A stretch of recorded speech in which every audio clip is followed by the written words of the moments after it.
Today we're going to build a small cabinet right below the whiteboard for finished consumables.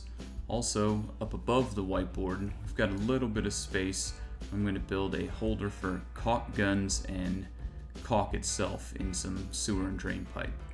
So the first step is take some of this drain pipe and trace out some brackets because we need to hold this perpendicular to the plywood.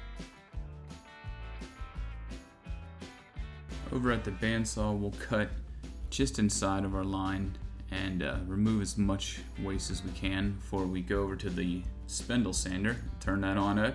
That's not how it's supposed to go.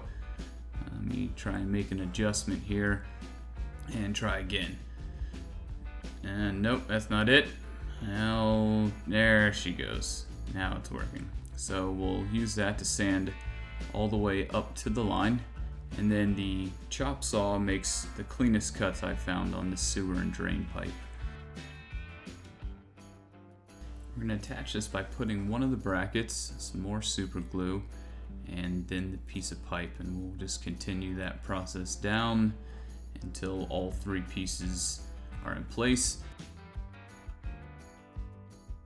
And we'll secure that with some screws as well, just for some added security. And get the nail gun out and shoot a couple nails into the brackets themselves. Also drill a little hole, put some glue, and stick in a dowel to help hold one of the caulk guns. The other one, since I want to hold it upside down, I can't hold it by that hook, so we'll put in some nails to get it into place, and then put in this other dowel just to keep it sitting vertically. And we'll put it on the wall, put in one screw, check for level before knocking the rest in. We'll go ahead and load this up with a couple cans of caulk and both of the guns. Since we have a little bit more space, we're going to create a little shelf for latex gloves. So we'll put on a bottom and spray that in. That's one side, another side, and throw some more glue on for a top. And this is just going to friction fit those latex gloves.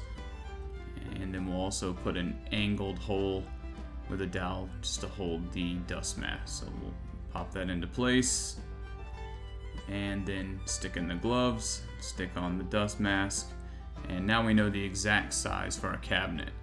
The first thing I like to do when I'm deciding on the size of a cabinet is just pull out all the things that are going to go in there. That'll give me an idea of the depth that makes the most sense and how many shelves that I'm actually going to need. We'll take some plywood over to the table saw, rip the sides as well as the shelves, and one more piece.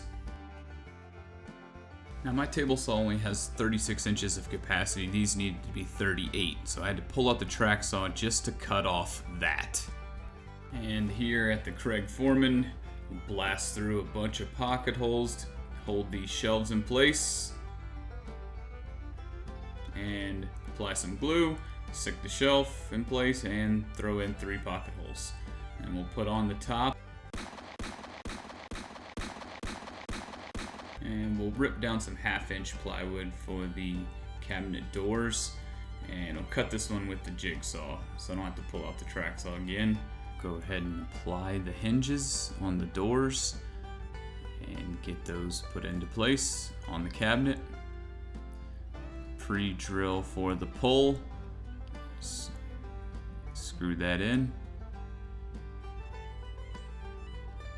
And we'll measure and cut another little piece, rip it on the table saw, and take it over to the drill press to pop in a couple holes. And we'll use some wood glue with CA glue, spray it, and stick it in place, hold that, and she's permanent. And we'll do the same thing for a little bottom.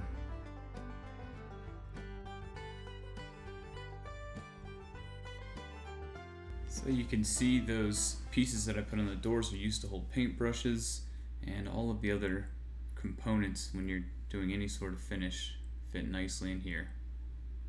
Thanks again for watching.